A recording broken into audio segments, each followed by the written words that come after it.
Welcome back to The Night Shift, your safe space for talking about UFOs, NHI, UAPs, disclosure, psionics, and everything else your friends, family, and coworkers are so sick and tired of hearing you go on and on about. It's heating up, guys. It's getting so crazy. It's getting so crazy right now.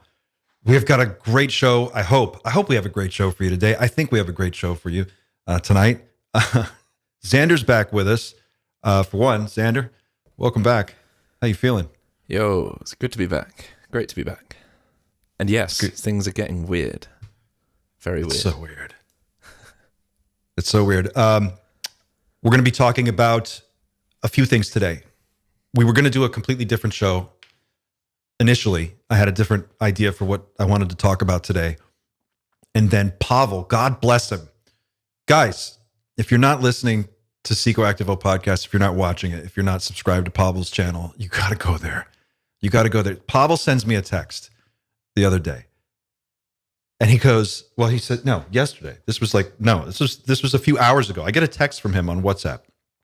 He goes, watch this. You're going to want to take the day off.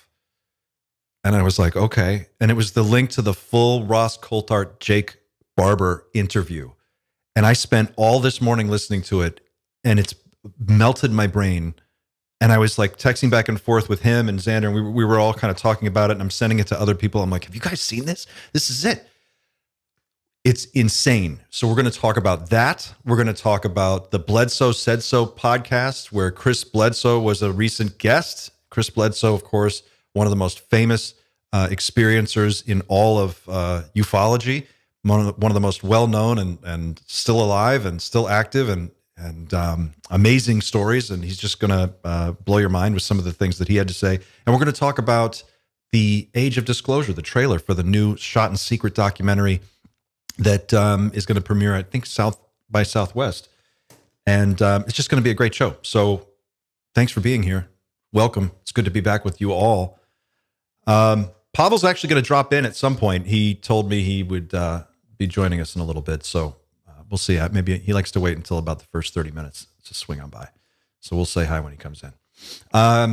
Just a couple channel updates real fast. We blew past 21,000 subscribers. We're sitting at 21,131 right now. So go team. Yay us.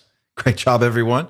And quick shout out to some of our new members, Jordan, BB, Brad, Angelo, Jordan T, Punkabilly, Dale Phillips, California Travel Videos, K-Roast, DCC, Thumper, Butch Kenny, Legend.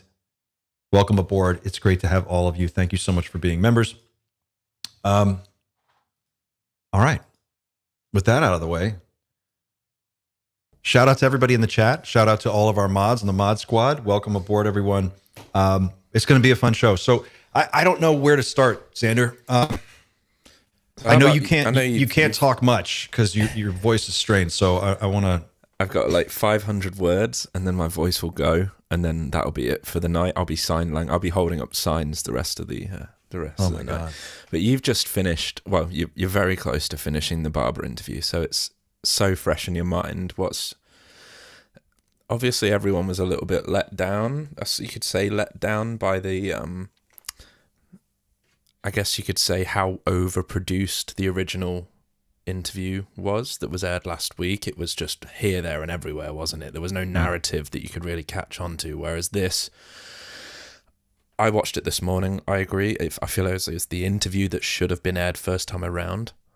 I fully understand why they couldn't just drop 3.5 hours of just uninterrupted, out there stuff. So I get they had to do what they did, but what are your initial thoughts? You're like, I think you said you're like 15 minutes from the end, so you've pretty much seen it all at this point. I'm at the best part. This thing, it plays like a movie. There's just something you said, and I was thinking about that this morning. I'm at the gym and I'm listening to it, and I'm like, this is like a movie. This is the movie. Who would be in this movie? I was trying to like cast it in my head. I think I know who'd play Jake Barber. That's got to be Matt Damon. I was going to go Peter Weller, but I'm older than you. Matt Damon from Elysium looks quite a lot like Jake Matt Barber. Damon does. He would do it. He was going to play Bob Lazar, though. Yeah, he was. Conflict of interest. I think this is the interview. This one, what's that movie? Margin Call. Right, yeah. He's like, I'm telling you, this is it. This is the one. I feel like this filled in so many missing pieces of the puzzle. Jake Barber, what you said summed it up perfectly. The first interview was like watching 30 minutes of a film without the rest of it, just random bits and pieces, and they cut out like an hour. And you're trying to figure out what you were missing, but it just doesn't make sense. This was like the full movie all the way through. And I couldn't believe how much confusion he clears up by the end, and how positive he is at the end of this talk about what's coming next. I don't know where to dig in, because it's almost too much. Everything he's saying, in my opinion, it's really lining up with what my preconceived notions about all of this were. I think at this point, given that we've focused already quite heavily on stuff that is beyond, let's call it meta science at this point, it's still in the realms of the woo-woo, but 2025 has, so far, it's been a bit weird with the whole psionics thing, telepathy, spiritual enlightenment and things like that. I think that's it from now on. I think if you're going to be part of this sort of exploration for this year, that's kind of like a thing you've got to accept, is that these real stern tier 1 operators from within the military, they are all still saying yes. They are like accessing your emotions and you're controlling craft with your mind and things like that. So maybe at this point, that's just the fact to accept. If you can't get past anything else, get past that for the time being, and then we'll slowly unlock everything else after that. The timing is so strange. It's like if all of these things are happening at the same time, they all seem to be like dovetailing off of one another. It seems like we're in this, we're just in this moment now where the wheels have left the ground and we're kind of like just above the runway, and you can feel like we've just taken off. And I got the sense by the time I got to the last 15 minutes of the Jake Barber interview that not only is disclosure we're already in it. This is it. We're watching it happen. It's going to get crazier, and it's in the best possible way. And if what he's saying is legit, and I don't doubt him. I mean, I guess I'll just start with my expanded understanding of Jake Barber after watching him for the full interview and listening to him in detail and really just paying attention to what he was trying to say. My impression now is that this man is extremely intelligent. He's super, super smart. He's one of those people that you can see it in his eyes. Like, this guy is just sharp. And every step of the way, the whole story that he's telling has so much detail to it. It's just amazing. He seems to genuinely, truly be one of the good guys. It's starting to make more sense to me what is going on, who this faction is that is pro-disclosure, that's trying to make it happen. And he goes into a really nice description of what exactly that is from within, from the inside, what that looks like. And he confirmed a bunch of stuff along the way. Ross Coulthart did an exemplary job. It was just outstanding to watch him. The questions that he asked and his follow-ups were so good. I just can't think of like if you've gotten this far. Go ahead. I guess if we have because I wasn't here last week, I was in the realms of delirium. You were in the hospital, right? Yeah. Oh my God. I mean, I was fully up to date. Like, I was watching this stream and screaming because at my phone because I wanted to contribute so bad. But yeah, if you'd allow me a couple of minutes to just get the whole Greer thing out the way. Yes. Because, Please. you know, everyone knows I've been Team Greer this whole time. There's a section within the Jake Barber interview that just, he basically shares the reality of the situation. So I'll play that and then we can discuss it afterwards.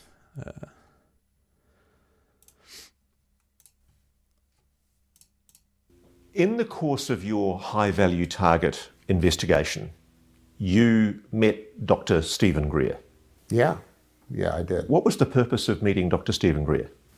Well, first of all, I'd like to say that, you can say what you want about Dr. Greer, but the guy's been 30 years ahead of everyone else on a lot of the details of this subject. So a lot of what he says is correct.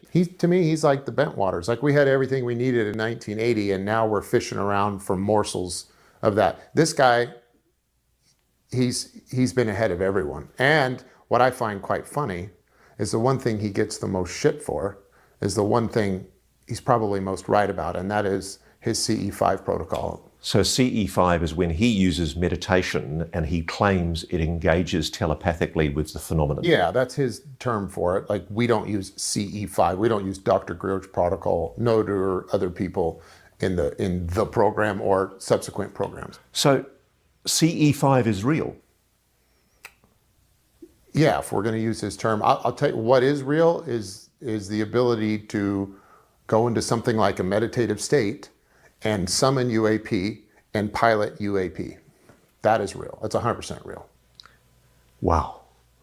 I have to process that for a moment because that is just the most extraordinary claim. Yeah. Well, we hope to prove it soon. That's not even the tip of the iceberg, and it's so good. Let me just do one thing. If I had 4 words left, Daddy Greer was right. Oh my God.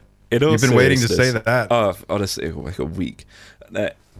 Look, obviously this hasn't happened in the same way that Greer said it would, nor has he really been the centre of, judging on this interview, we don't know what goes on behind the scenes, but judging on this interview, he's clearly not been central to this. He's not, he's used phrases such as, like, they've gone to ground, they're only talking with me now. That was obviously never the case. And, he could have been a bit more upfront about the fact that this News Nation interview was going to take place and that his version of the information coming forwards wasn't the way it was going to happen, because he must have known that over a month ago at this point. But he never said at any point that this wasn't going to be his version of the disclosure until we literally got the announcement that the interview was a week away. So Greer, full of flaws, but Jake hits the nail on the head in this interview. He's been around for 30 years, and so much of everything he's said has been proven to be corroborated by so many people.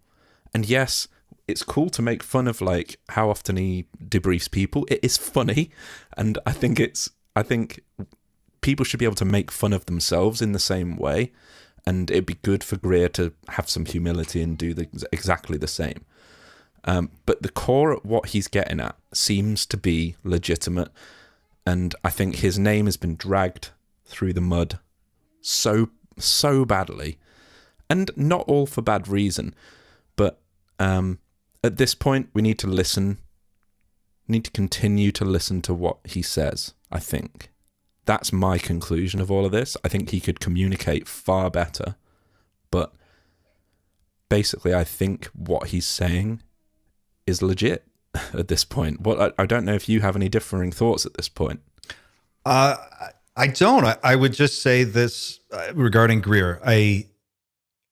I've always said I am hard on Greer, and I do have questions, and that's always, I think that's healthy. I think that should be true of all of us. We should all really be asking questions all the time about everybody. And Jake Barber's no exception to that. But with Greer, I've always said he was out front on this 30 years ago. This is the guy who paved the way for all of us to be where we are right now. He is the one who got me roped into this whole subject in a major way. And I think at bottom, the thing that is most significant about what we're learning now is how fundamental consciousness is to the entire phenomenon, and how that is going to be the fulcrum on which everything turns going forward. And Greer did call that. He called Absolutely. that early. But that's not to say he's got to be center stage going forwards by any means. I think there are people, like we'll get into Bledsoe. Jake Barber's obviously got a team of psionics that he's working with. Holy shit.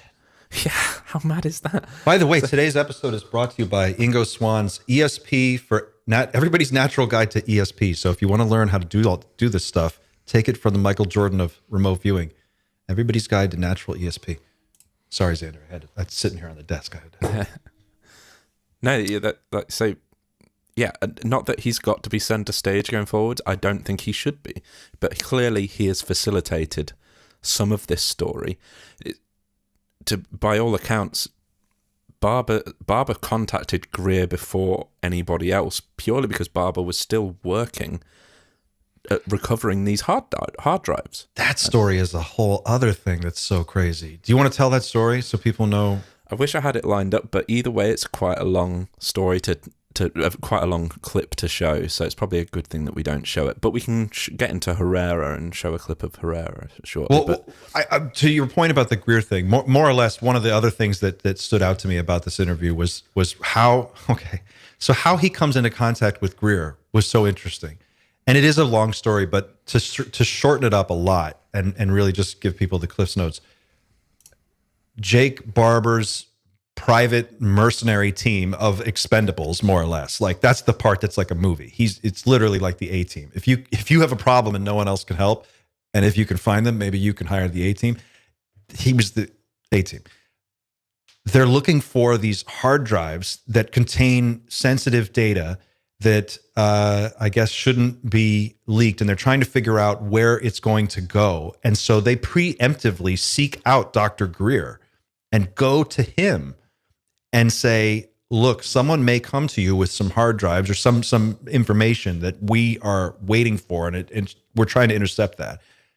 In exchange for your help if that happens, we will come on board with you and help vet your whistleblowers to make sure that the people that are coming to you are legit. And it's like a one hand washes the other kind of a thing. That's like the bare bones version of the story. And so they make an agreement to work together. And in that capacity, he gets to know Dr. Greer. And then I guess Dr. Greer impresses the shit out of Jake Barber, which was kind of, I guess it shouldn't be surprising considering the history of Stephen Greer and what he's done. But it surprised me the way that he said it, because the whole first half of this interview is how badass Jake Barber is. So then when he goes to Stephen Greer and he's like, oh, this guy's legit. That in a weird way kind of like took me aback a little bit, because it was just, I didn't expect it. But he said, yeah, this guy's for real. And then everything from that point on gets into the psionics. For the next hour, it's really about psionics. Mm. And I think that's going to be the official word of 2025. That's it. Yeah. Anyway, yeah, that's the Greer thing for me. It blew my mind. Did you want to, because he talks about Michael Herrera, obviously in the same vein, he met Greer, I think it was during the 2023 disclosure project at the National where Press Herrera Club. Spoke. Yeah, where Herrera spoke, and that's where Jake Barber first met him. And obviously, given that Herrera talked about this octagonal shaped UAP, and that was the one that changed his life. He chimed straight up and requested with Greer that he could meet with Michael Herrera. So I've got that video to play. So real quick, just to expand on that a little bit, the craft that you're describing is the same 8. He calls it the 8 Gon. That's the one. It's the same one that Herrera saw. And when Jake Barber, for context, when he realizes he's working for Greer and he realizes what Michael Herrera is talking about, it clicks for him. And then he's like, oh my God, I can fill in the blanks on this story. I can explain some of the missing pieces. It's not what you guys think it is. And what it turns out to be is insane. So anyway, let's jump into it. Yeah, I think I have the right place. Let's check. Were going on. And I saw this young guy get up there, and it just spoke to me. Call it my intuition that was blessed. I was blessed with that night. I made contact with non-human intelligence for the first time, but my intuition was on high alert that night. And when he spoke, I knew what he was saying was true, and no one else was believing him. And he was wrong about a few key things that he was speculating on. And so I made the decision after he spoke to go to Dr. Greer and ask to speak with him privately. So let me summarize very quickly what Michael Herrera alleged. He was on a relief mission in Sumatra, Indonesia. They were deployed, he and his small patrol, to a particular area, and they were helping find people who needed help. Yeah. In the course of that patrol, they were carrying weapons. That's something that's been vigorously disputed by some of his colleagues, but he's adamant that he was carrying weapons. And they stumbled across a craft, a gigantic craft, Yeah. many meters wide, hovering in the air. And below that craft, there was a platform with trucks, Ford 150s, and there were containers that he described. That pushed buttons with you, what he described, didn't he? He told the Greer disclosure conference, which was in 2023, that the paramilitaries pointed their weapons and threatened to kill the Marines, that they were American. They took their guns off them, and they basically threatened that they were going to be killed. Yeah. That's exactly what he talked about. Basically, they were told, eventually they were released, they were told to walk away. Their weapons were unchambered, there were no rounds in the weapons, and they were told to walk away. They allowed them to leave, but they were told not to look back. Yeah, I can't speak to all that. And let me be clear, that is not the type of group I would ever volunteer to be a part of, but I know that there are guys like that out there that get shopped out and become part of these programs. The particular part that struck me were two things. One, the description of his craft. Although the size was enormous, I have no experience with a craft that size. But the craft he designed was precisely the same craft that we had come in contact with in our operations within the United States. And that is, it was a disc with the 8-gun construction when viewed from above. The other thing was he spoke of the containers. And his initial speculation was that they must have been moving drugs because they had something on the top that looked like some form of HVAC system of some kind. And I knew right away those were the same type of containers we use for the Psi team when they're operating and being transported. So What are the containers used for? the containers are used for transportation of the Psi team and also just as an operating base. It's a mobile operating base. And so this quickly went off the rails because for some reason, the term human trafficking got put into the story got put into the minds of the people that were hearing his story after I got involved. So what did Michael Herrera think? He thought they were either gun running or drug running, didn't he? Yeah, he thought that's what he assumed, they were running drugs. And I knew that those type of containers, when associated with that craft, were used for the Psi team. That's why they had mini split HVAC units on the top, provide comfortable environments inside for humans for either transportation or for operation. You can operate inside those containers. And they're sealed. They're kind of like a Faraday cage in that regard, where it allows you to concentrate. If you're going to operate from those, you can concentrate on your work as a Psi asset, or they're used to mobilize. So clearly, whoever those men were, they were American, they were private military contractors, and they weren't very friendly. No. Are they the people that you feel pose a threat at times to the legitimate operations of the program? Yeah, I think it doesn't take many bad apples to ruin the batch.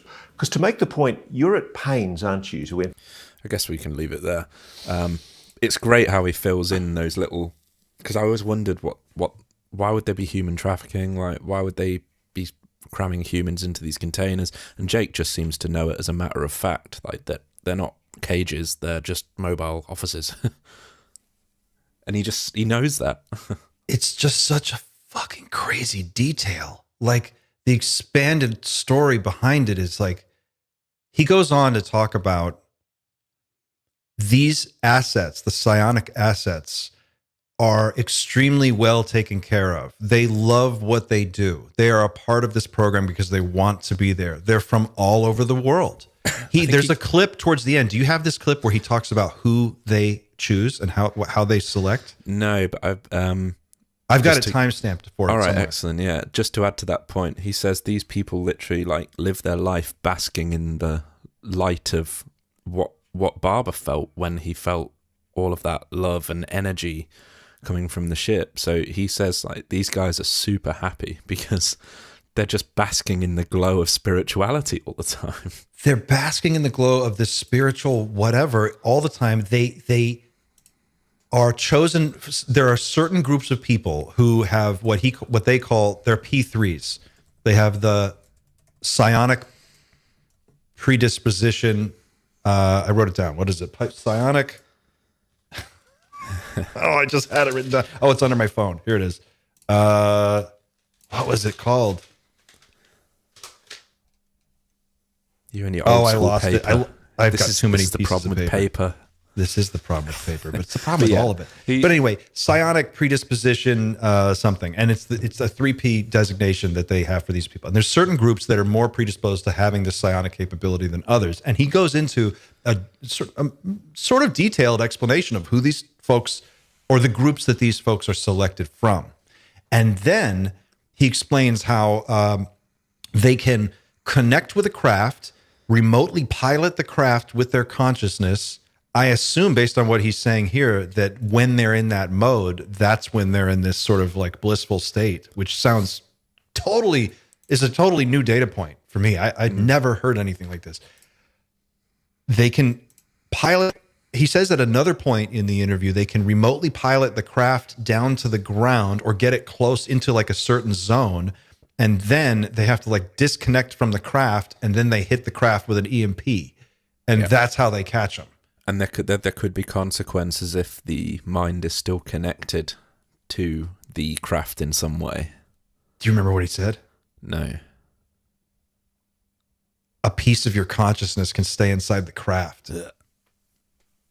That's what Ross said. And I think the reason Ross said it is because I think Ross had that data point from somewhere else. Ross, that's one thing. Ross was like cross-checking stuff that he had heard from other people with Jake in real time. And you're watching Jake sort of like kind of go like this, like, how do you know? Oh yeah, that is true. And it's interesting. But this whole notion of being able to pilot it remotely, and that there's teams of these people and they're all over the world.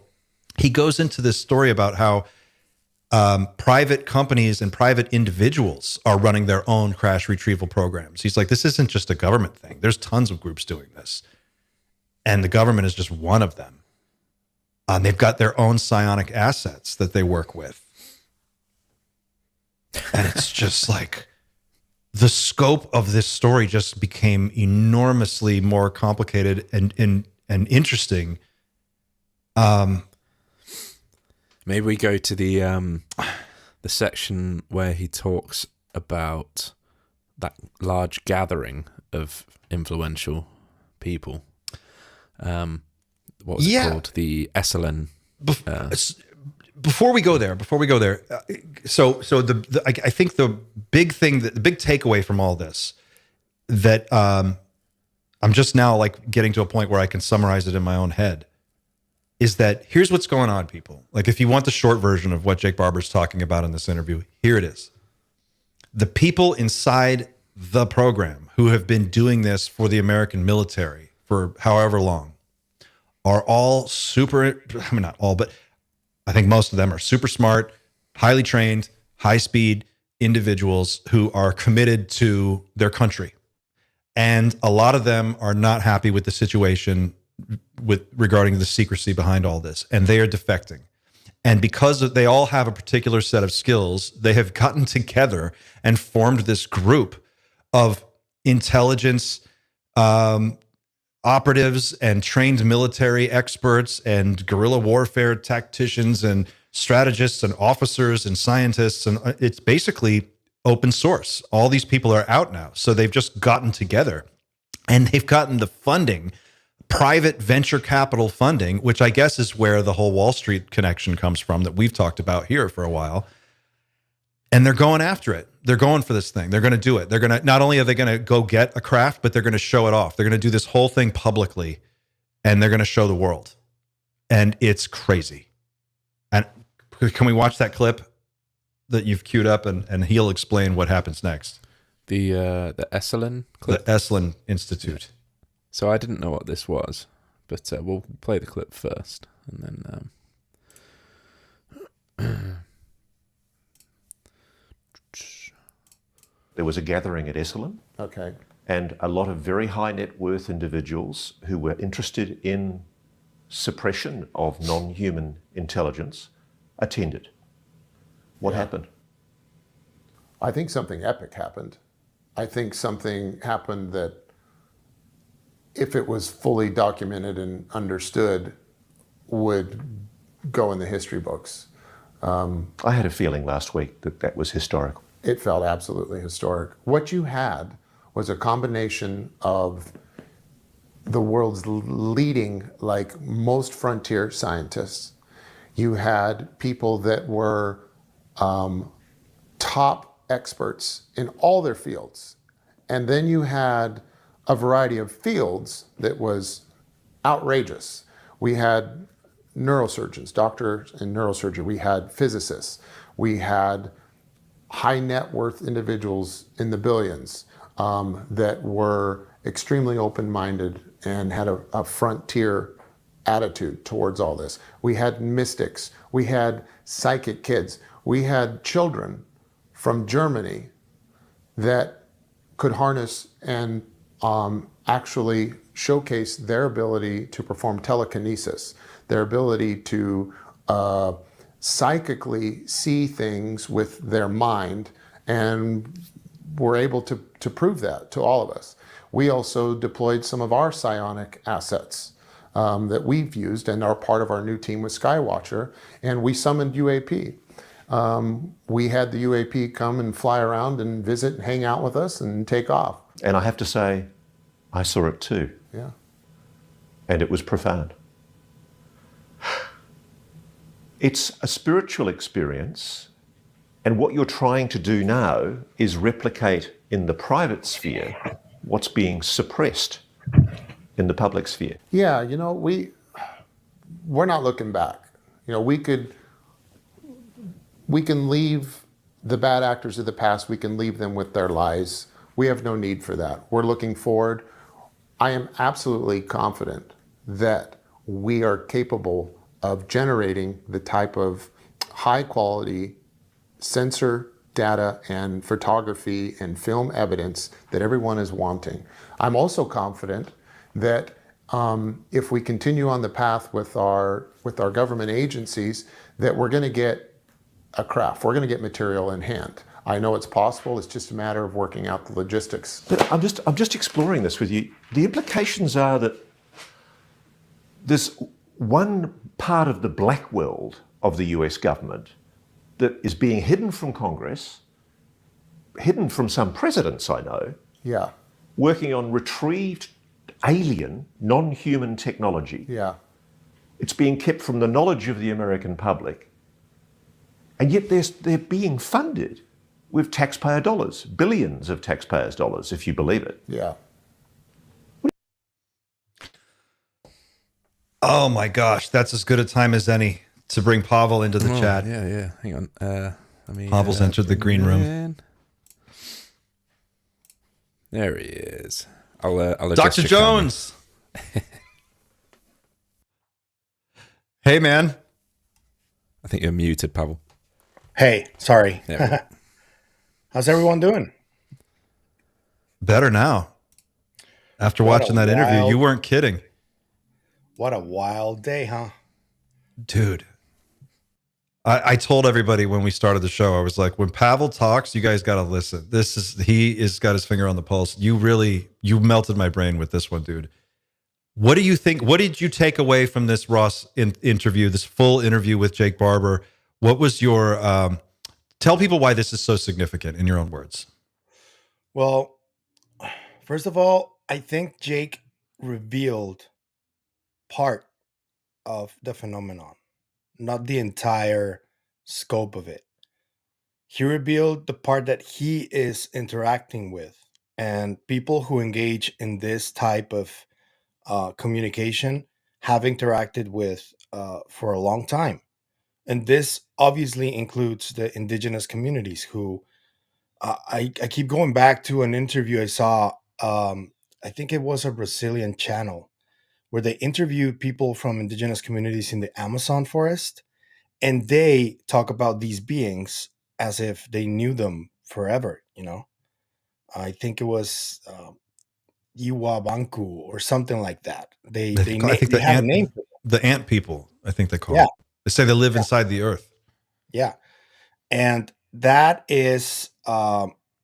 that's what my biggest takeaway from that was, that, and obviously the potential that we have. Because if you guys didn't notice, Jake mentioned the Explorers Club, and when Alex Clokus, who did the presentations at Salt with Dr. Gary Nolan and Carl Nell, I reached out to him on X, and he sent me the website months ago of this Explorers Club.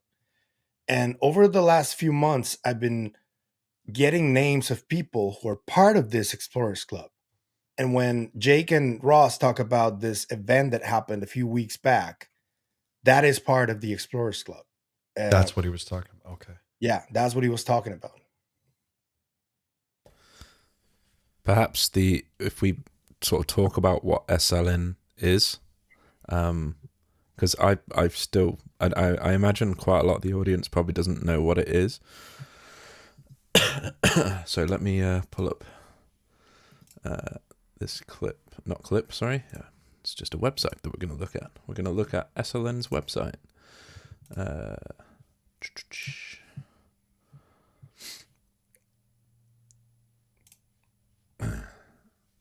So I don't know if you can see that, Clint. Yeah. Yeah. Do you want me to read it? You go ahead. You've got that lovely, sweet voice, and I'm out of my words now. You're running out of words. Okay. It says, a greater life is pressing to be born. Esalen is a creative laboratory, an incubator of human potential, asking the daring and curious questions that traditional university and religious institutions can't and or won't. 1962 marked the beginning of this extraordinary journey, an adventure of minds, bodies, spirits, and souls, where Michael Murphy and Richard Price, young Stanford graduates who were inspired by the ideas of Abraham Maslow and Aldous Huxley, together founded Esalen, the birthplace of the human potential movement.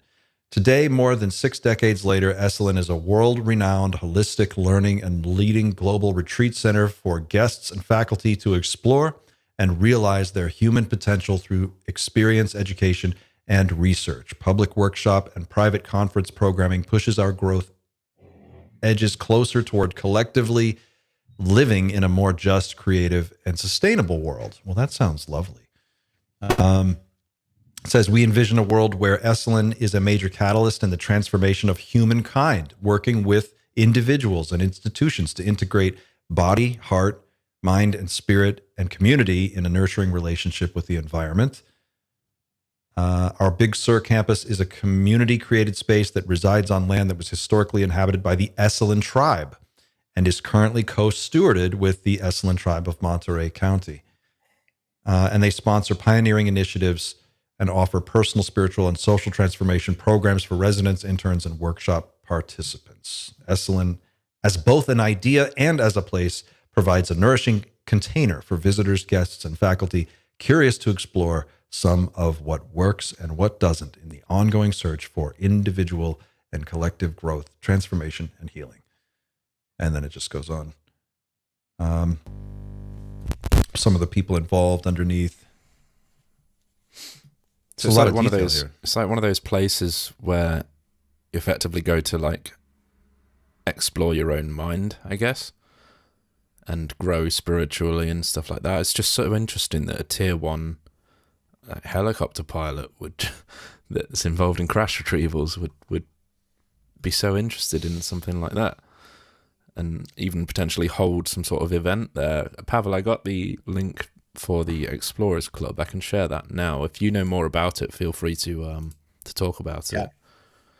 Yeah, so basically the Explorers Club, as far as I know, and it's very, very straightforward here.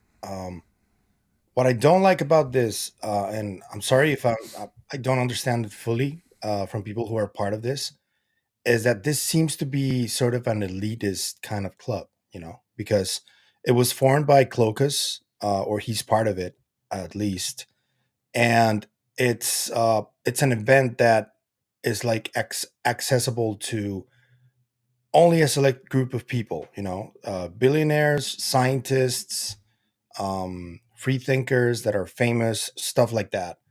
If I'm wrong, then I will apologize. But so far, it seems something like this, like an exclusive type of club. But they have some of the most important questions that we've been asking for a while. And the fact that it's now like a big initiative and they're showing stuff in these events, like what Jake said about these kids showing telekinesis and stuff like that. Hmm. I think that's mind bending, and I wish I could attend one of these events eventually. What's the Um, URL for this website, Xander? So people can. So it's ennea.io, ENNEA.io, ENNEA.io. yeah. Yeah, and yeah, it's a great looking website. Was the inaugural event the one that they're talking about in the Barber? No, interview? that one, the inaugural one happened back in October. Oh, okay. But last week, apparently, that one was like the most incredible one, where a lot of shit was shown that people's minds were blown and all that stuff. It almost feels like it was like a secret that was kept, because I had no idea that was going on. Was that like common knowledge? Did anybody know about this? Let me tell you, this was sent to me by Cloacus on the 27th of May when I reached out to him. And it was right after Carl Nell's presentation. And no, I don't think it was secret because he didn't tell me don't share or anything like that. It just passed through me. I was just like, okay, this is a new website he's promoting. Then I started getting information of people with incredible credentials, people from NASA, from the CIA, experts in drones, shit like that, that in their resume they had part of the Explorers Club, part of the Explorers Club. And I kept seeing it and I was like, wait. And yesterday, just before the interview with Jake, I decided to reach out to Cloacus because I found out that he was the one sponsoring Skywatcher. And I completely forgot he shared that. And I was like, holy hell. These guys are so bad at publicity. Why are they so bad? Yeah. They really need help. They have the best, most amazing stories ever, and they just can't figure out how to tell them. Yeah. Was this okay? So my understanding, the way that Jake Barber describes and Ross described this event is that it's the closest thing in my mind that I can think of is it's like that scene in Close Encounters on top of the mountain where the ship arrives at the end and they've got all the scientists and all the camera people are there and they're playing the music back and forth. Is this kind of like, if people are trying to imagine it, is that kind of like what they saw? You supplant a big ship with orbs. That's the only difference, I think. But yeah, it was similar to that. So now a minute ago, Pavel, you said something interesting, and the way you phrased it, I thought was interesting. You said these are the ones that he's been interacting with. Are you dancing around the idea that there are still yet other players in this game that are non-human but aren't? There's a lot of documented evidence. Dr. John Mack's book is a perfect example of that. That these interactions are not always positive. They're very traumatic for a lot of people. There's even molesting involved in some cases, Mm. some really dark stuff.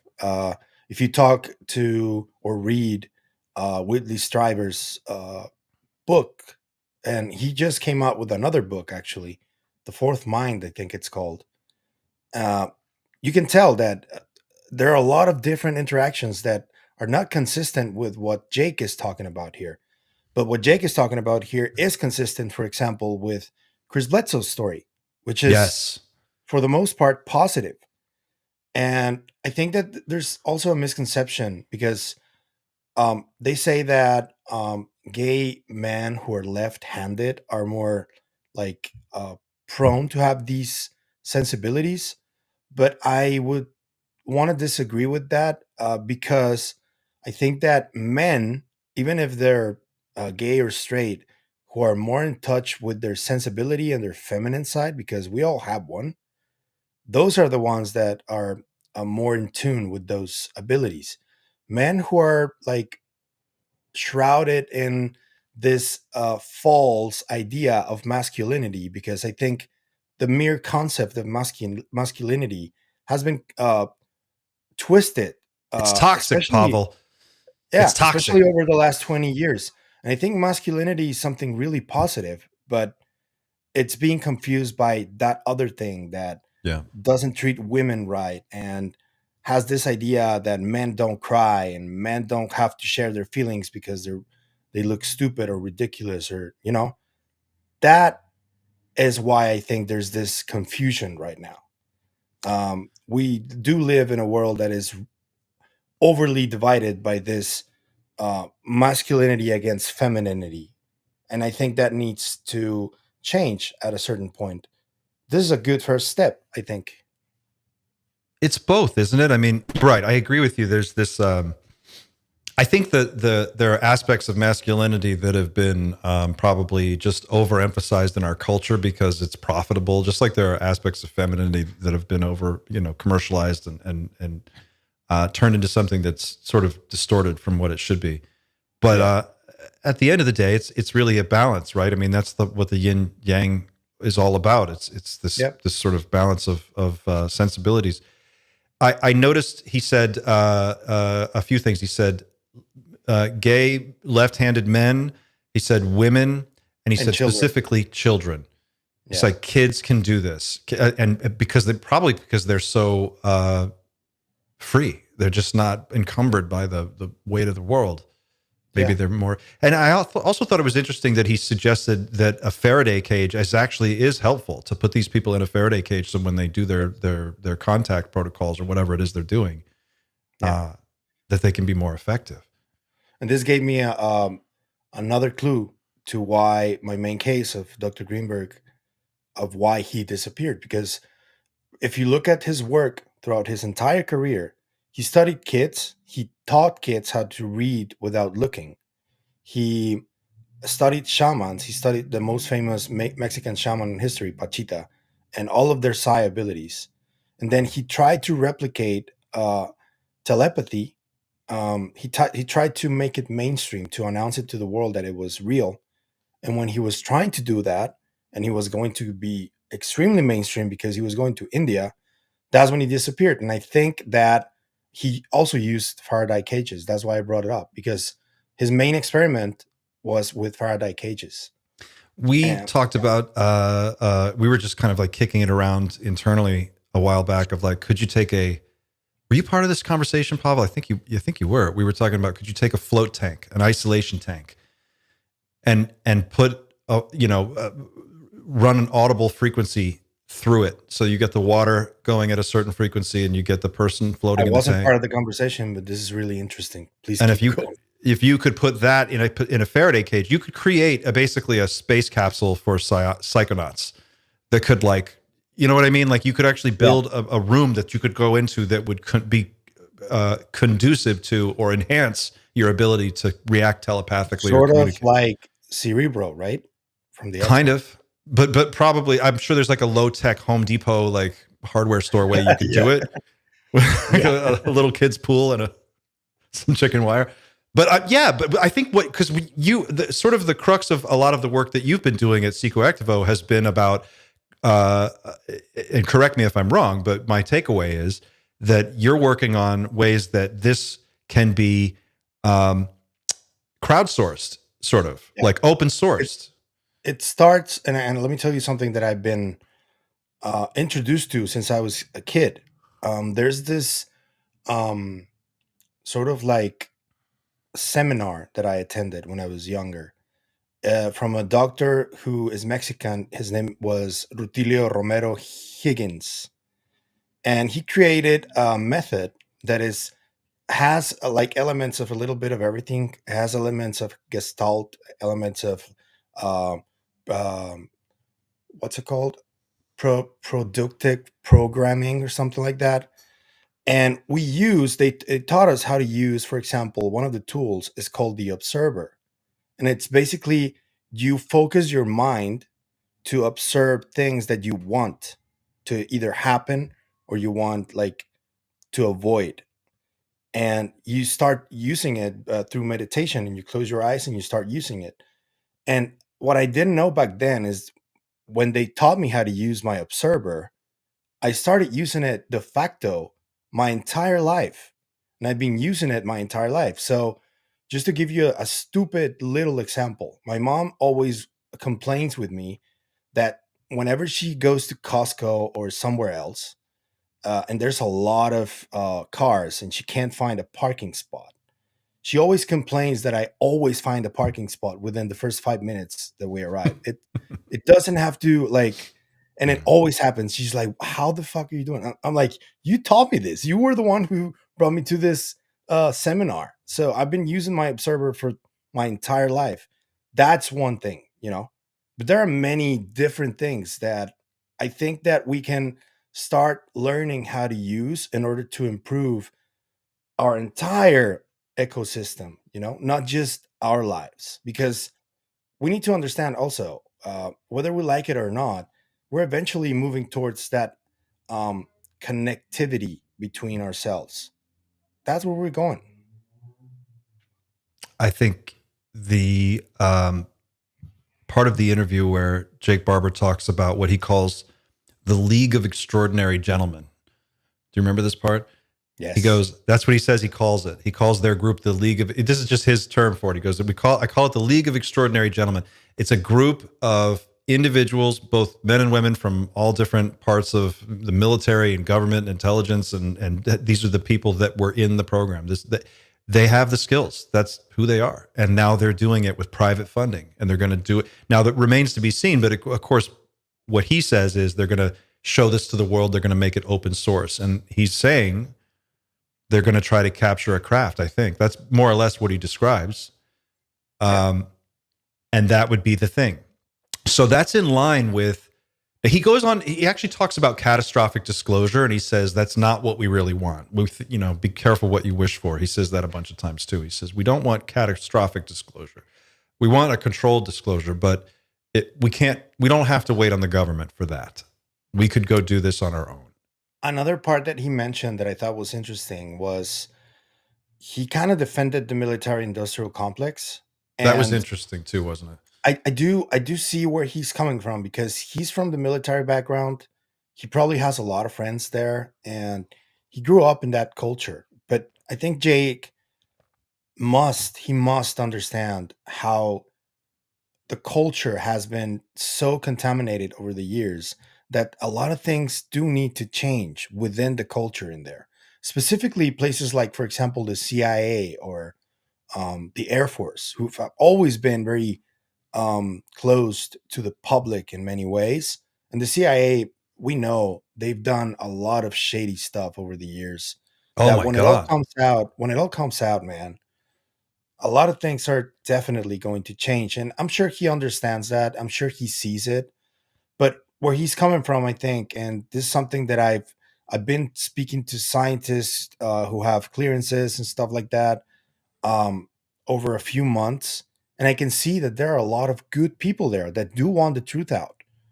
But we also need to understand that we live in a polarized world that is constantly in war, looking at the best way you can like one up your rival, that mentality still prevails. So we need to be careful with that too, because we can't just go like, oh, it's all love and light and shit. No, dude, it's a process. It's, you know. I'm glad you brought that up, because I think I picked up something that Chris Bledsoe said in his appearance on the Bledsoe Said So podcast. Did you watch that one? You have a chance to watch? And did you notice how that kind of lined up with what Jake Barber was saying? Yes.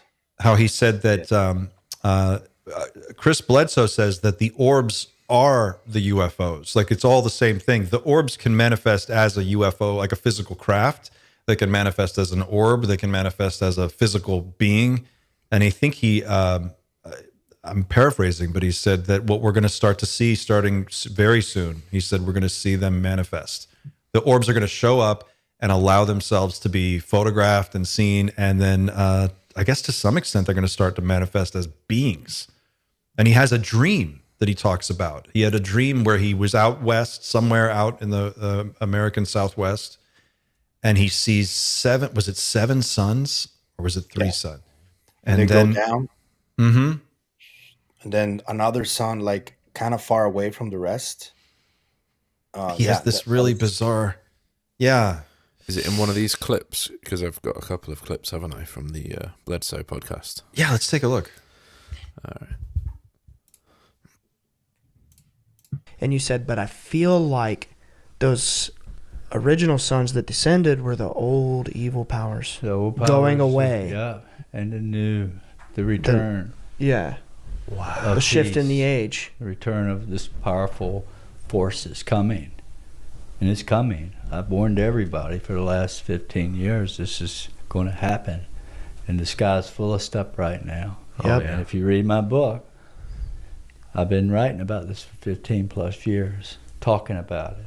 And I just, so. It's a natural next point that I wanted to get to next. But before we talk about what's happening now, I wanted to also say this. About a month ago, Emily had a strange dream. And she woke up. She's explained it to me in vivid detail that when she woke up, she had the feeling that she actually had a face-to-face encounter with an entity, which she knows what that feels like. Right. But in her dream, she saw one of the beings, and it was face-to-face with her, and it told her, soon we are going to allow you to capture footage of us fully manifest. That's coming. And she woke up and she was like almost in shock, like, having heavy breath and almost in like a sweat, and she said it felt very real when she woke up from that dream. But she just had that dream like a month ago? About a month ago, yeah. Wow. It's time. It's coming. And the world's going to change. There's nothing nobody can do about it at all. They could try, but it's not going to work. This phenomenon, the internet, and this information age is what's going to change it all. You can't stop it. And you can't stop them from coming. That's what I'm saying. They're shooting at them now, and they can't shoot them out. They're here. They got military drones up there. They're saying we don't know what they are, but we know what they are. They're ours, and I'm sure of it. So I have other sources that a friend of mine put a laser on one, and the FBI came to his house in 30 minutes. What? Yep. Yep. Put a laser on one of the drones or the or? Oh, okay. Yeah, a friend in New Jersey. Wow. Yeah. So, whoa. Yep. So the orbs are watching whatever the drones are doing, or they're so afraid because all these orbs are coming that I've been predicting about, they're trying to muddy the water with the drones. That seems right to me. It could be that way. I feel or like the drones are searching for something that's hazardous to our health. And the drones are, and the orbs are on alert. Just like the Foo Fighters would have been in World War II. Right at the height of the war, when the most suffering and bombing and tragedy, the Foo Fighters were flying along beside the airplanes when they're going to battle. Yeah, which were UFOs. Yeah. There's all these reports of UFOs. Yeah, pause it there. So a couple interesting points about this. He says this dream that he describes, it's a longer dream, and if you go back maybe a minute before where we started, he kind of gets into the expanded details of that. But this interview, basically, what I take away from the whole thing is that Chris Bledsoe says, this is coming, there's no stopping it, and there's nothing anyone can do to divert it or delay it. This is already on the calendar, and it's just a matter of time before it happens. And that is almost exactly what Jake Barber says at the end of his interview with Ross. He says, this is going to happen. This is a fundamental thing. This is part of our reality. And Jake Barber uses a very specific set of words. He says, these are spirits. He says the orbs are spirits. He said these spiritual beings, or these spirit beings, I think is the exact quote that he uses. Somebody could check me on that, but he says these spirit beings are going to make themselves visible. They are on their own timetable. They're running on their own clock, and it has nothing to do with what we want or don't want. It's just going to be. And he said that his group, the League of Extraordinary Gentlemen, or they've started this Skywatcher group that's trying to go out and actually, I guess, attract a UFO or attract an orb or attract a craft and then capture it. They're funded by private money. They're going to make this all open source. So from the 30,000 foot view, it looks like all of these little bits and pieces, all of these different characters that have been working at the edges of the disclosure narrative for so long, that have been kind of trying to chew into this thing and get towards the center. All of that is starting to bear fruit. And now these dots are connecting in a way that I'd never expected before. What do you guys think about sort of the confluence of events and all these different things we're hearing from different people? Do you think they're lining up for you too? Sander?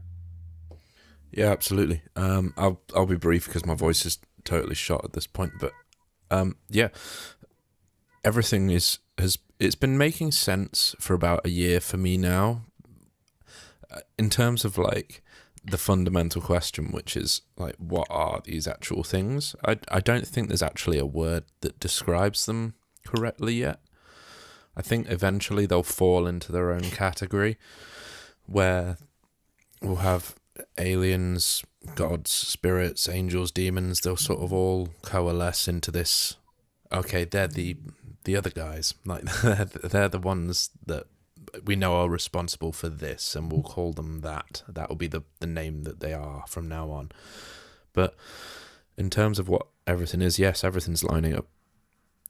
Like, this is why I've been so strongly in defense of Greer, because he really is falling in line with a lot of this stuff now.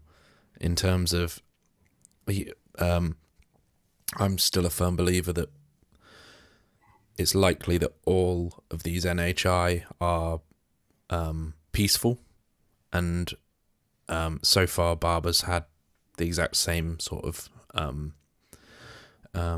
impression, is that they're all completely peaceful in nature. Greer's obviously a full advocate that they're all peaceful. I don't know enough about Bledsoe to say whether or not he thinks that they're all peaceful, but he's a peaceful guy, at least. I don't think I've ever heard him say anything negative about these beings. Yeah. Like he seems very, very comfortable with what's about to happen. That for me is the I think end. that only Greer has said they're all peaceful. And when they asked Barber and they asked Bledsoe, because I also saw the Matt Bell interview yesterday he did with Bledsoe, and Matt Bell asked him point blank, do you think that it's possible that there are also negative entities? And he said, yeah, it's possible. Yeah, I haven't seen them, but it's possible. That's the one leap that Greer's clearly made. He's made the assumption that because every single one that he appears to have been in contact with has been peaceful, that they must all be peaceful. These guys haven't quite gone that far. They've just said that we haven't encountered any non-peaceful yet.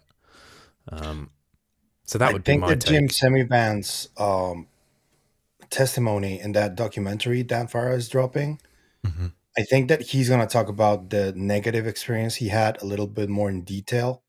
And that will also give us more insight into that other aspect, because that's why I love the Secret Machines books, man, because they really encompass absolutely everything, both the positive, the negative, the human aspect of it, how historically we've also been guilty of a lot of stuff related to this, with the Nazis and the Sinister Forces book that Peter Levenda wrote, that is also tied to this, you know. So it's I don't think it's all love and peaceful, but I think both sides do exist, and whenever all of this is like revealed or some type of showcase happens, I don't think it will be all that peaceful. I think there will be some trouble. Even Chris Bledsoe said that yes, a new knowledge is coming, but there will be trouble. That's what the lady told him, you know. A new knowledge is like, that's an interesting term, because the way that Jake Barber described the telepathy thing, he was like, this is something that's fundamentally available to all people. And so it sounds like what we're about to figure out as a species is that we all have this extra ability, and that it can be proven, and then beyond that it can be refined, strengthened. And if it becomes a thing where people start to learn that we have this ability, and you can start to explore your telepathic side, does that, if enough people are doing it, does that shift our consciousness into a higher plane, and does that change the whole scenario for us? I think that's a very great, a very good question. I agree with you also that there are too many stories that are too weirdly negative to ignore, to pretend like that's just a fluke or some kind of like weird glitch in the data, or that those are just outlier experiences. There just are too many situations where people have been taken aboard craft and had horrifying experiences. I think what you could say in slight defense there is, for a start, we don't know who's actually perpetrating those. We've got people that say that it's us masquerading and stuff, but you've also got the aspect of, you know, the zookeeper hypothesis, where, you know, you've got to take your dog to the vet every now and then. Or mice. My cat is traumatized every time she has to go. Like, I've got one of those like really fluffy cats, so to put it bluntly, every few months we have to go down her backside with a shaver because it gets a bit natty down there. And she hates it every single time, but it's for her own good. And without it, she would be so much more sad. Like, so that's perhaps one angle to take. He also, there's one word in the Jake Barber interview. He says it one time, and he says hybrids. Did anybody else catch that? I did. He says hybrids. And this is kind of at the tail end of the interview, and they don't go there, but it reminds me of all of the abduction stories that I've read, where they're taking genetic samples and genetic material, and all of these cases where people have claimed many, many times that there's something going on where they're trying to create some kind of a hybrid branch of alien human hybrids. I thought that was a really interesting. It was an interesting word to hear him say. I'll put it that way. As to how exactly he meant it in the context of the larger thing he was trying to say, I can't be sure, so I'm speculating here. But I noticed that the thing with kids is very interesting to me. I'm sure abductions are going to come up in this conversation at some point. But I also, to your point earlier, Pavel, I thought it was interesting that he goes into this defense of the military-industrial complex, and he's very much like, there's a few bad apples, but that's not the whole group. And it reminded me of something that came up months and months ago. Maybe the play here is for some kind of immunity. Maybe that's the play. We're going to let some of this stuff come out, but we're going to have to forget about the past and kind of just move on. Idea. That's a bad idea. I think it's a bad idea, but I guess it's a good question though. Like, if you could have disclosure tomorrow, and you could have a new world, but you can't go after anybody. You got to let them all go. Do you take it? It depends on whether we really are getting free energy and things are really going to change. Then yeah, I would. I would ignore them for the rest of their lives and just let them live their lives, you know. But if we don't get that and things are still a mess, people need to pay for what they did, man. Karma is a thing. you know? So let's talk about the Lockheed firefight story. Yeah. Because this is the big one. This is the first thing that really blew up my brain with dynamite in the middle of this interview. On Reddit, a few months ago, this is almost I guess about a year ago, is the first time I heard about it. Somebody pointed me to this story they called the Lockheed firefight.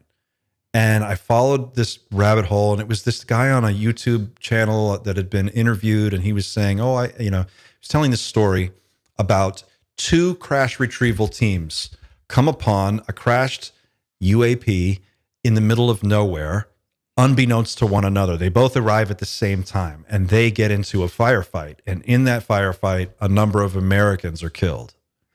That's the story. And when I read it, when I first saw it and I started looking into it, it felt so hot, I didn't want to touch it. I was scared to actually go there. I didn't want to do a video. I just didn't. I was like, this one's too on the money. It just felt too weird. And Jake Barber just confirmed that was a real event in this interview.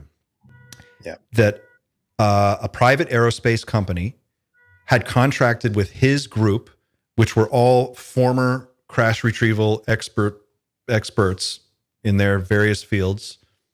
They had been given a budget, they'd been given a task, they'd been sent to recover this stuff. When they get to where they're going, another crash retrieval team is there. This one is the American government, American military.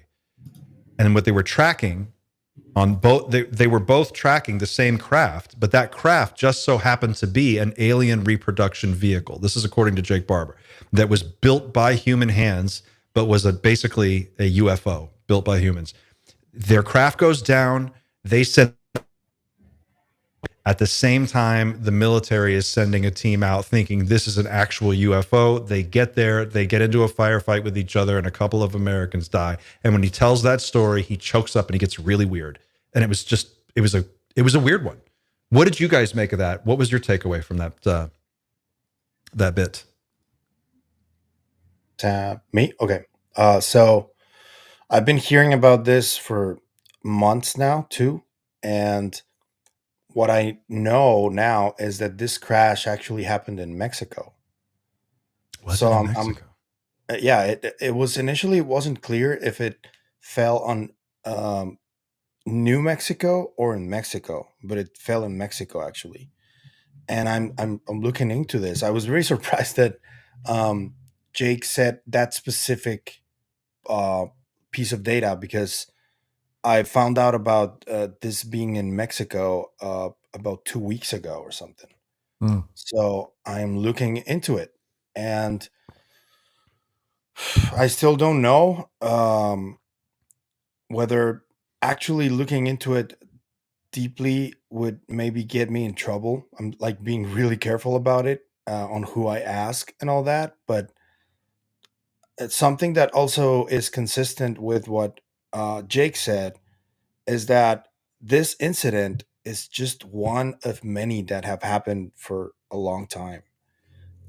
Something similar happened in the Coyame crash back in the 70s, that a bunch of Mexican soldiers went to a crash in Tamaulipas.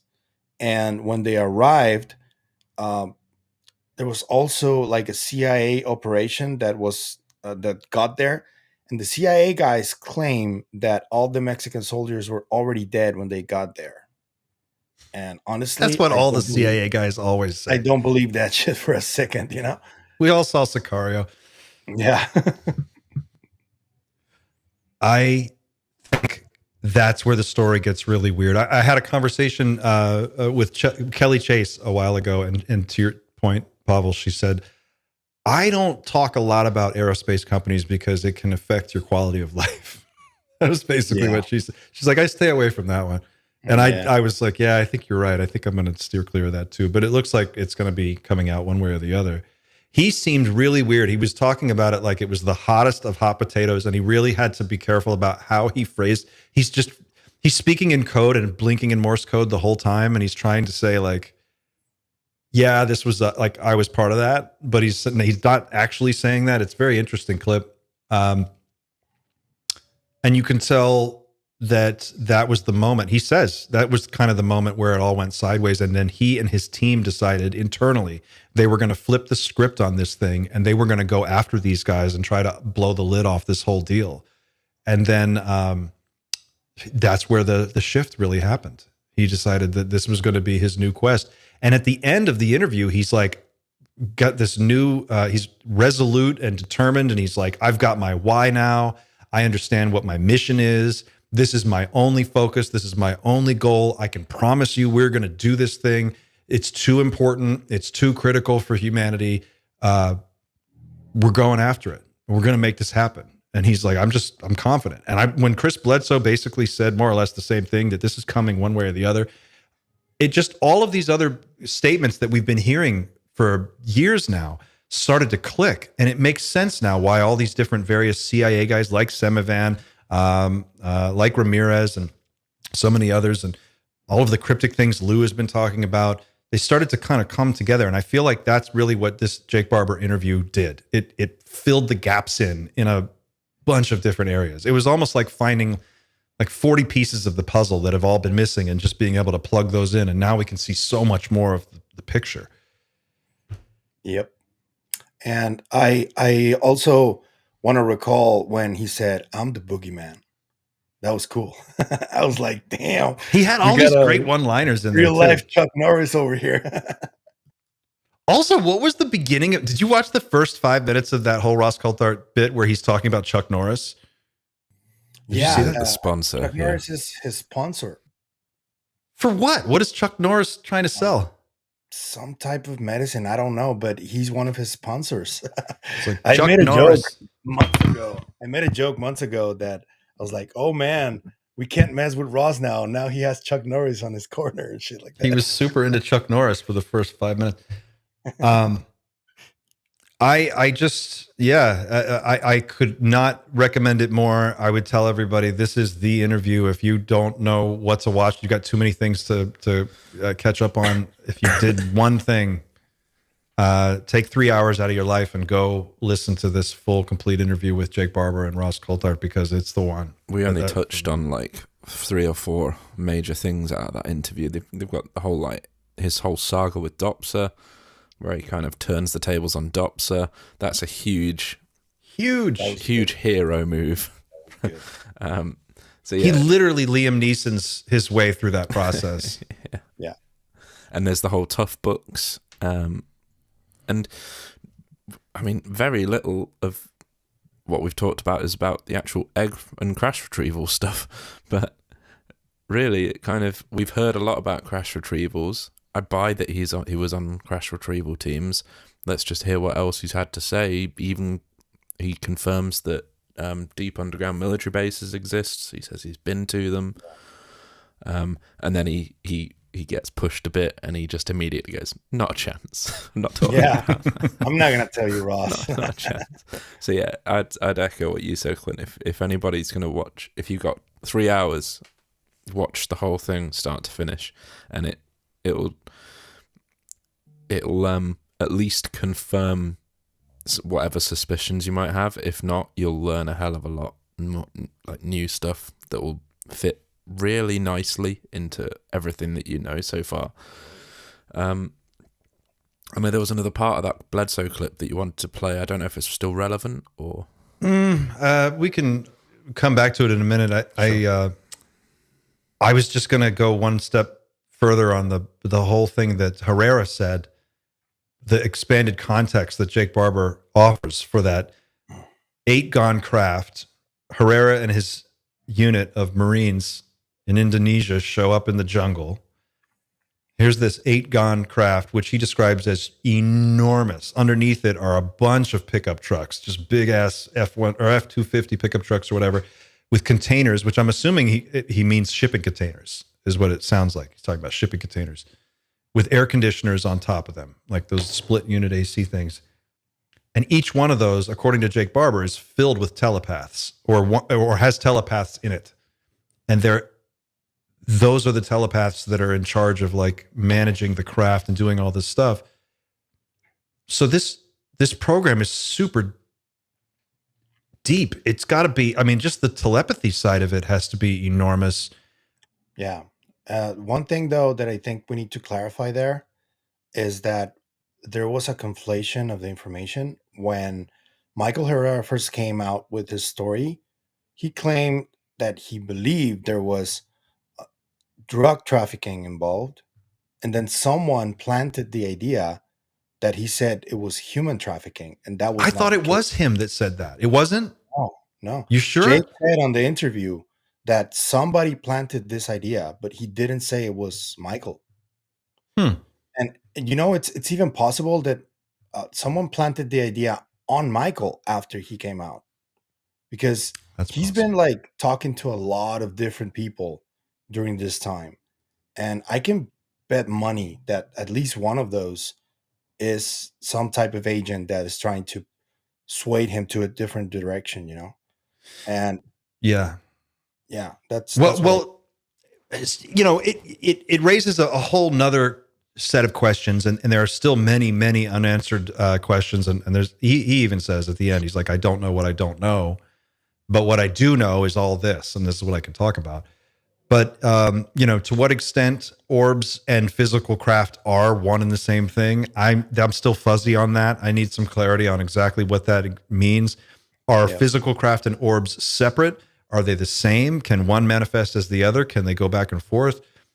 Again, how many types of NHI are we dealing with? Is it 1? Is it 10? Is it 50? We don't know. Which ones are nice? Which ones are not so nice? I'm sure there's no way I am going to buy that there's no threat at all. I just can't buy that. Yeah. That's got to be proven to me. But I'm willing to go so far as to say that we're just dealing with a number of different things, and some of them are nice and some of them are not nice. Yeah. I think that's probably the most realistic place to be.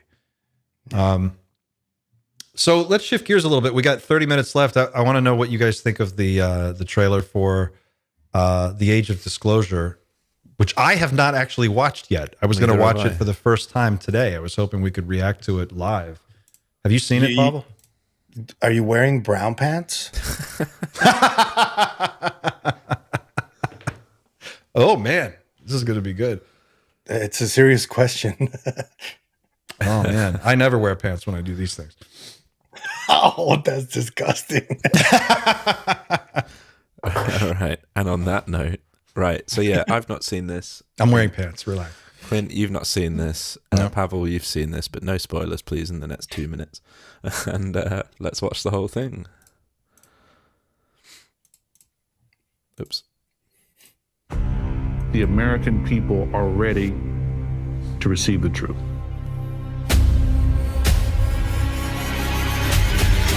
Humanity is not the only intelligence in the universe. Humanity is not the only intelligent species. We are absolutely not alone. Non-human intelligence exists. UAPs are real, they're here, and they're not human.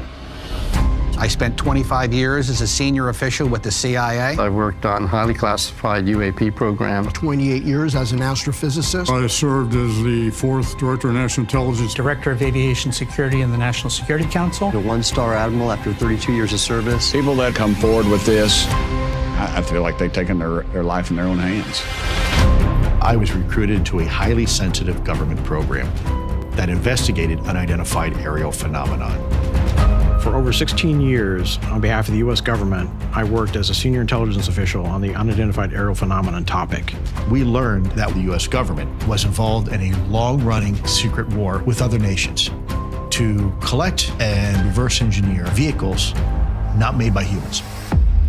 I have seen with my own eyes non-human craft and non-human beings. So look at that thing. It's rotating. There's a whole fleet of them. The first country that cracks the code on this technology will be the leader for years to come. China has established its own version of a UAP task force. You think for a second that they wouldn't consider using it to achieve their ends of domination? This is similar to the Manhattan Project. This is the atomic weapon on steroids. This is so secret, very, very few people in our entire government have been allowed access to it. Even presidents have been operating on a need-to-know basis, but that begins to ramp out of control. It's not acceptable to have secret parts of government that no one ever sees. You better be careful about a government that doesn't trust its people. because there's no telling what they'll pull on you. This is the biggest discovery in human history. You had information being locked away that could change the trajectory for species. It has so many beneficial impacts, including clean energy. We should have disclosure today. We should have disclosure tomorrow. The time has come.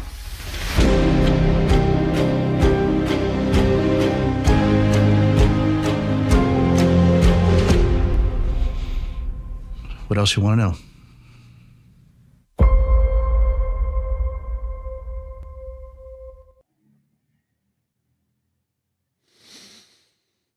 I want to know a lot, Lou. We've been asking you for years, Lou. We've been asking you all kinds of questions. Is it a rhetorical question? Oh my God. That's really intense, huh? Yes. What do you guys think? Sander, you first. Was that Jay Stratton in the middle saying he's seen craft? I assume he means photographic evidence, and probably not. You're shaking your head. You think it might be a bit more? He said with his own eyes. With his own, yeah, he did. But with my own eyes, I can look at a And photograph. he didn't say bodies. He said beings. True. Beings.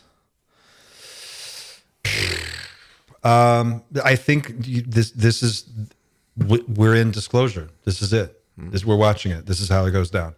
This is how it goes down. It all makes sense now.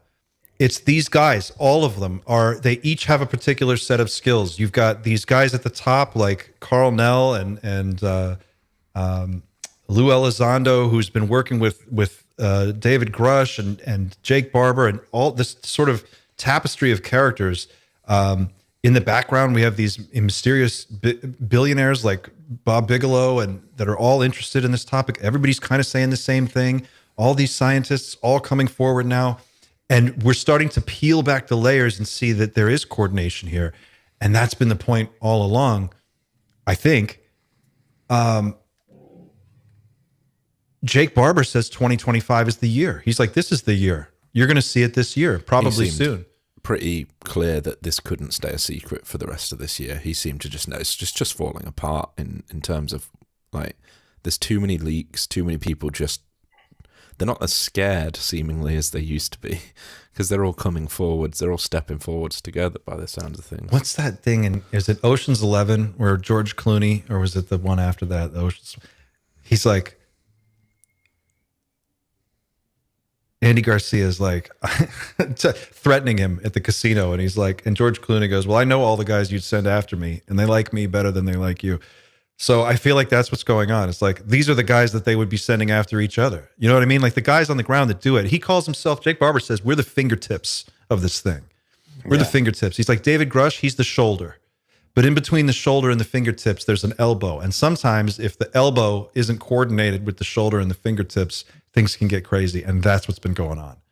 But because I'm the fingertips of this whole thing, I know what's going on at the bottom level. I can see it. And I'm here to tell you, this is what's happening next. This is where we're going from here. Because the shoulder and the fingertips are now on the same team and they're all playing together. I just thought, holy shit. This trailer just brings that all together. It drives that whole point home, doesn't it? And there are 3 upcoming interviews, 4, that we still haven't seen, and we still don't know what these guys have seen either. Because Jake was just one part of it, but he has 3 team members. And I want to touch on something that you mentioned earlier, that this word hybrids. I'm just going to spitball here for a little bit, because they also mentioned John Burroughs. To those who don't know who John Burroughs is, he's the military man from the Air Force who has the only signed disability discharge, paid disability discharge, that says that he was injured by a UAP. The only person in the world that is public that has that's the Bentwaters case, right? Rendlesham. Rendlesham. Yeah. And Jake confirmed in that interview that Dr. Gary Nolan has been talking to him about John Burroughs and all of his case, because I think that John Burroughs' case is one of the most important in the whole conversation. Because when I spoke to him, he made it very clear that there were things that they showed him that remained classified that he did not want to talk about, and they may be related to his medical records. So, what did he see that made him so afraid and so reticent to engage with even Dr. Nolan or Ross Coulthart, because he doesn't like them at all? Burroughs? Yeah. That's interesting, because wasn't the Rendlesham case the one where he touched the craft and got a download? Yeah.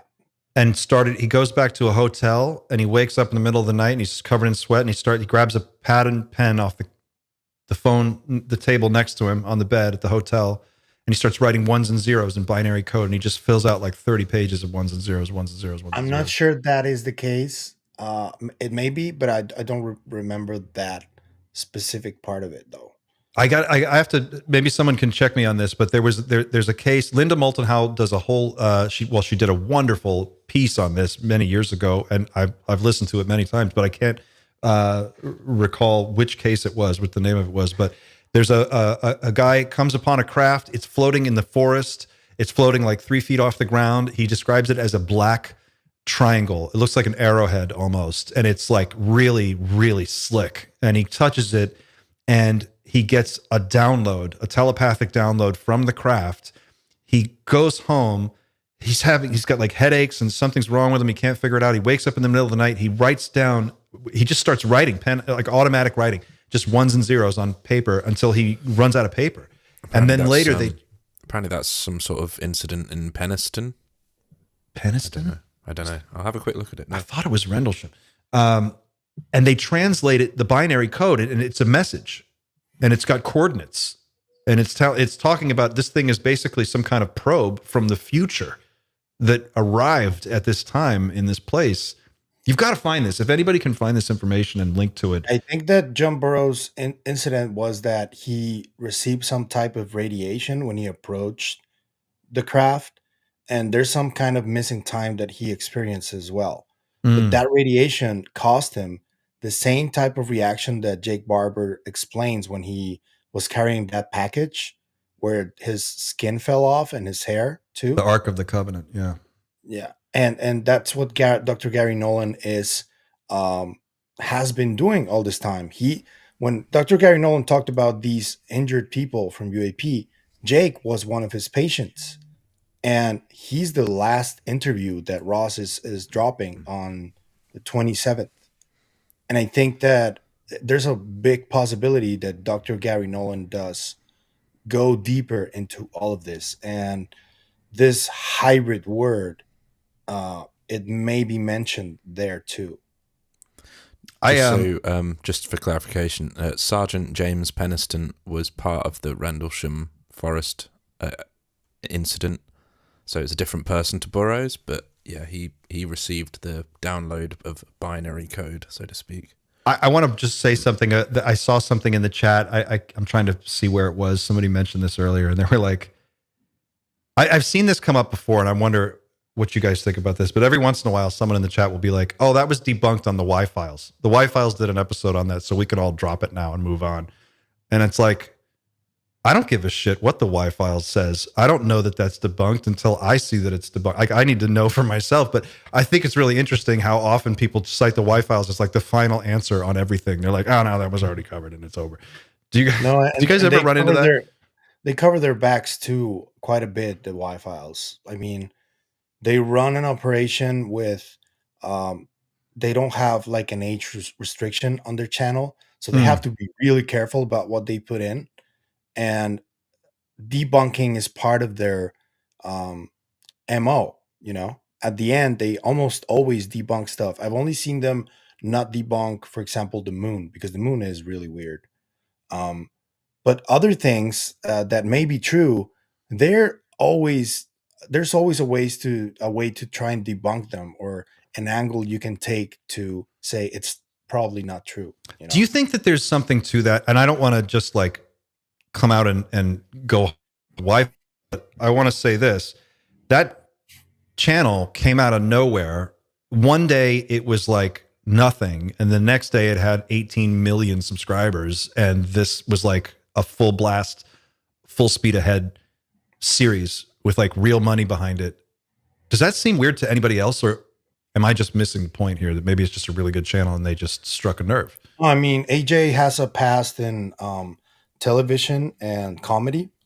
So he did have the resources to start the operation. And I think that the production level of that show is one of the highest right now of these topics. So I think that people are attracted to that level of production as well.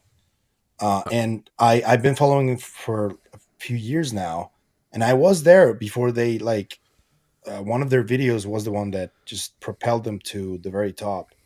And when that happened, and it will happen to all of these channels that are currently covering this, whenever there's some moment when one of their videos just goes viral, and it happens out of nowhere.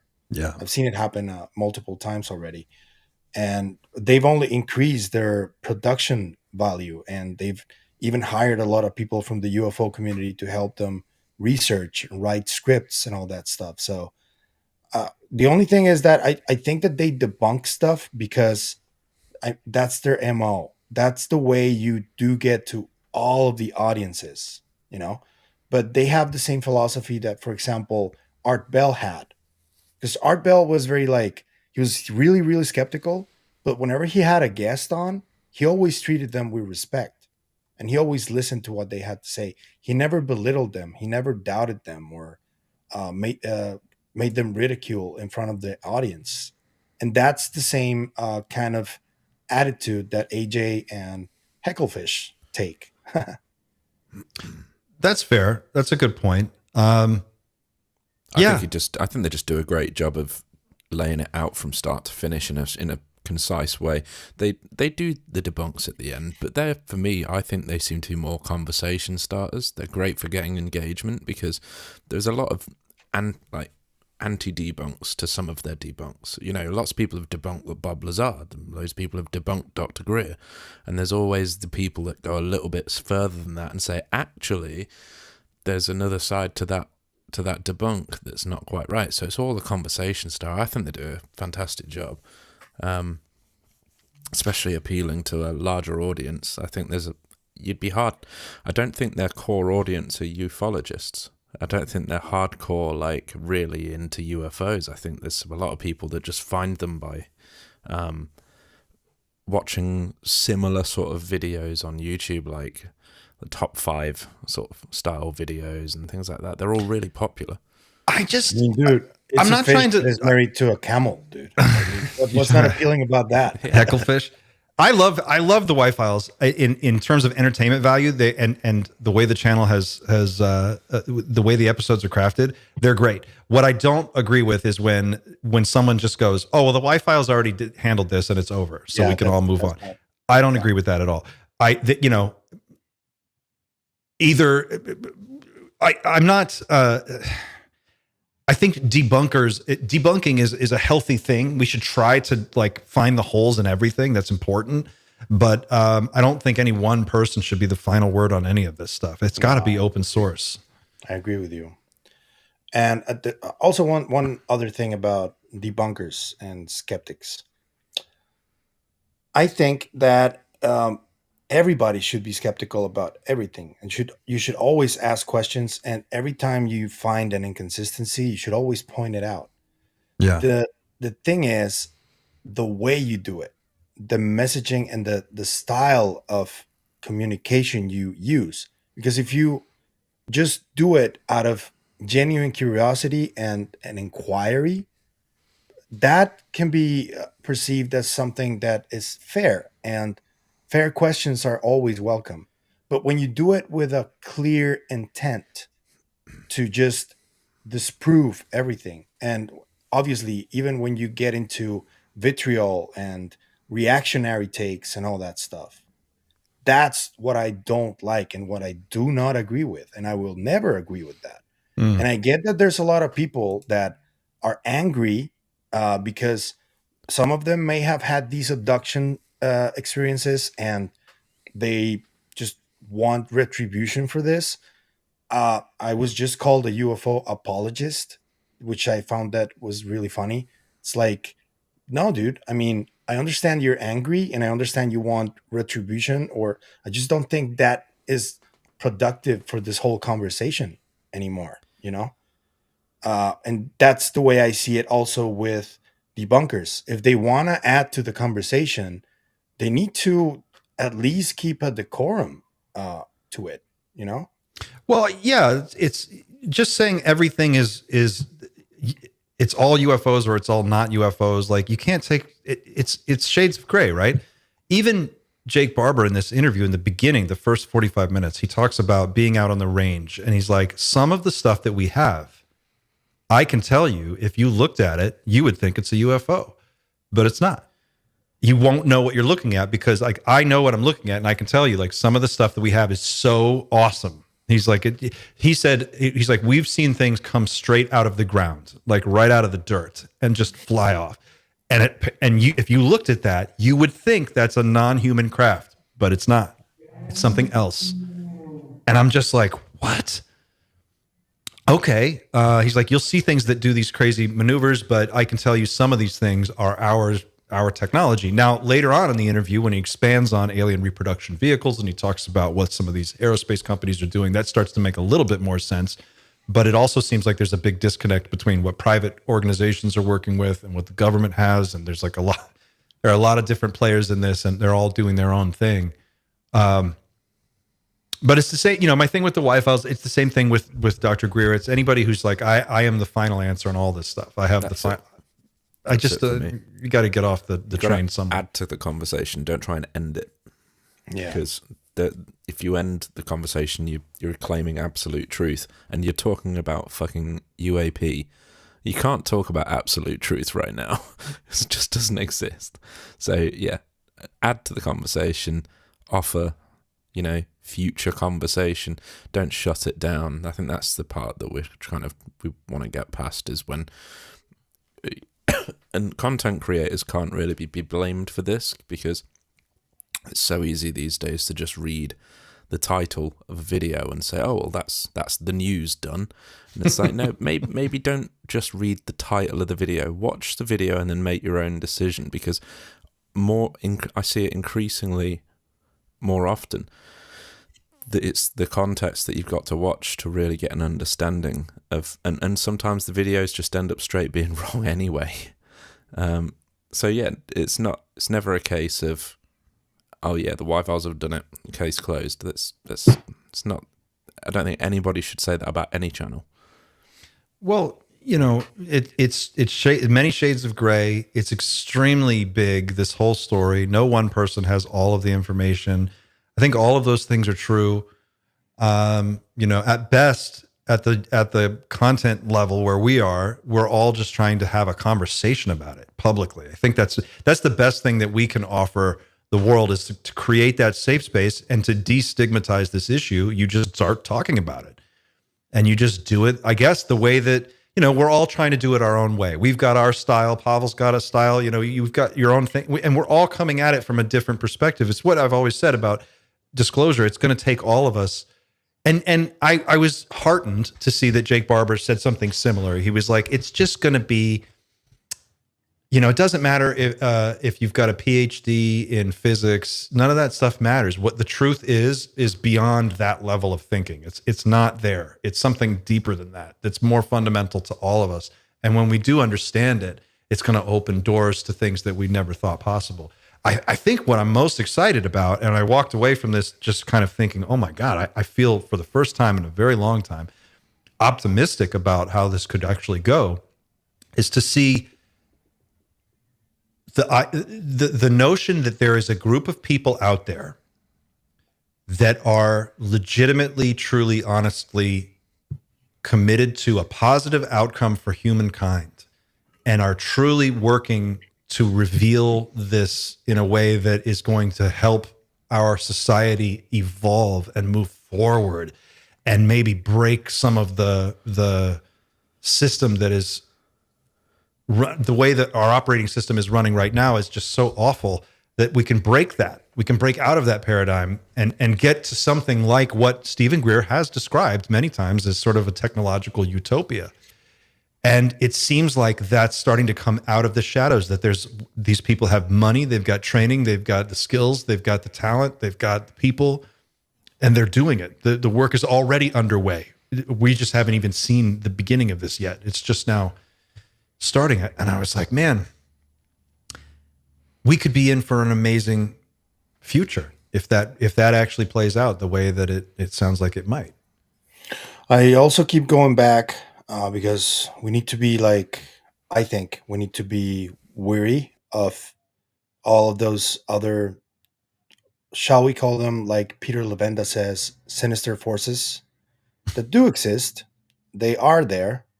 And I don't think that they're going to let go of that power so easily. But what I took from Jake's testimony on this specific topic is that there's already a bunch of people, like billionaires and people with a lot of influence and a lot of power, that really do want the best for humanity. And these sinister forces, they don't have control over them anymore. I mean, that is very encouraging, I think. And it also tells us how much we've advanced in terms of the internet and interconnectivity overall, that allows us and gives us this freedom to start doing our own stuff like they are. So the question then becomes, are we going to get some kind of standardized, I don't know, what am I even trying to say here? There's got to be a way. They must have looked at this. Someone must have studied this enough to figure out how to determine who's got telepathic capacities, who doesn't. If you do, how to begin accessing them, how to strengthen them, how to refine them. I want the training academy. I want to go to the Jedi Academy for telepaths. I want to figure out how to do this. There was a show, you guys probably don't remember. I don't know if anybody else out there remembers, but when I was a kid, I'm still a super nerd, but I was the nerdiest kid ever. I have a Babylon 5 baseball cap. I'll leave it there. But the show Babylon 5, anybody watch Babylon 5? There were telepaths that worked for this group called Earth Alliance. Earth Alliance is the human, sort of part of this science fiction story. And they had a whole division, a whole branch of their intelligence services that was specifically telepaths. And they had rankings. There was like a P1, a P2, and like a P5 was the highest. If you were a P5 could like reach out and do the force choke and, like kill somebody, or they could pinch your carotid artery and make you just die. And a P3 could just read your mind, and a P1 could read your emotions. So there was like a scale there. And I wonder, is there something like that? There must be. Yeah. That we could, like the Monroe Institute, a standardized program. Go ahead, Pava. I think they already have mapped the ways that this intuition can be awakened. In the Matt Bell interview with Chris Bledsoe, he mentioned a few of them, and I think that's true. Interacting or seeing these orbs makes you more telepathic. Near-death experiences, they awaken that part of you too. Psychedelic experiences, ego deaths, they do that to you too. And there's a couple more things that you can go through, like a traumatic experience will do that to you. A loved one that you lose will get you in that space as well. And I do think that there's already protocols in place that can help you hone that at places like the Monroe Institute, the Institute of Noetic Sciences. It's coincidentally, though, I just closed an interview with Professor Jeffrey Kripal. I'm going to be speaking to him. Oh, wow. Was that who you were just talking to? On February 9th, I'm going to be speaking to him. But we've been exchanging emails. He recently responded. And what he's doing is extremely important for all this psi ability skills. He has at Rice University in Texas, he has what they call the Archives of the Impossible.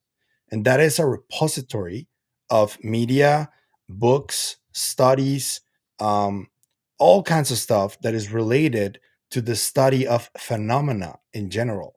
This includes psi abilities too. So I'm going to be talking to him about this specifically. And especially now that all of this came out, I can't wait to talk to him.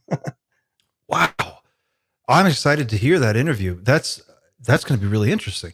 He described, when they at the Esalen thing, the children that had telekinesis. He's like, we had children from Germany that were telekinetic, meaning these are the people who can move the salt shaker across the table or pick up an object from across the room.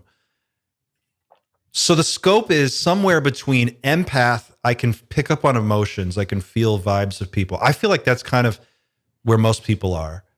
Like like your natural resting state, a calm, relaxed mind in the correct, that's rested and maybe just in a calm space. You could, if you really quieted your thoughts and you really just focused, you could pick up on the emotional content of the room, maybe, or the immediate area around you.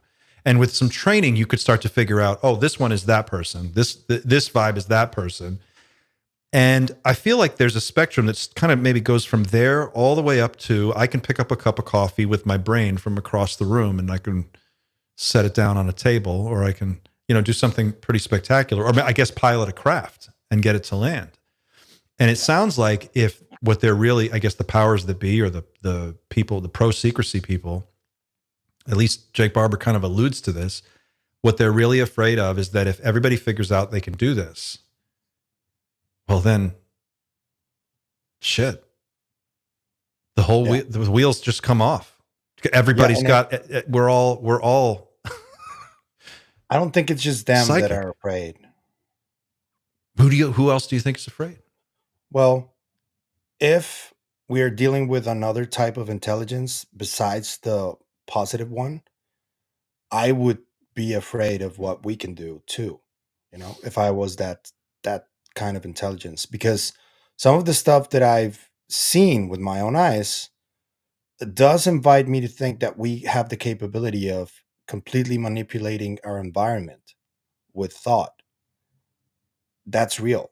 And that is something that, yes, the powers that be should be afraid of, but if we're dealing with something else, I would do my best to suppress that. And I think that's been happening for hundreds of years.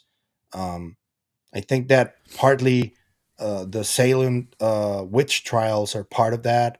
The Holy Inquisition, there was something of that in there too. All of the ethnic cleansing that has been happening in many communities across the world, there's something to that too. When the Spanish conquistadors came to America, the first people that got killed were the shamans. Yeah. That's not a coincidence. Yeah. I think the shamans are key. I feel like the indigenous, that's where we have to go. We, in our culture, we have to, particularly in the United States, we have to admit that there is a group of people who have been holding this knowledge forever, and we have to respectfully, hat in hand, go to them and try to understand what it is that we're missing, because we clearly don't have the full picture. But that's why one of our earlier conversations, this is way back, Pava, I don't know if you remember, but I was like, you were telling me something about this, and I was like, is that like what Carlos Castaneda was writing about? And you said, actually, no, you shouldn't. Don't look at Castaneda's stuff, because he was, look at something else. He was in the dark side. He was in the dark side. The dark side. I mean, it does work. I'm not saying that a lot of what Castaneda wrote, it works, but it also takes you to a very, very dark place. Yeah. And there are consequences to that.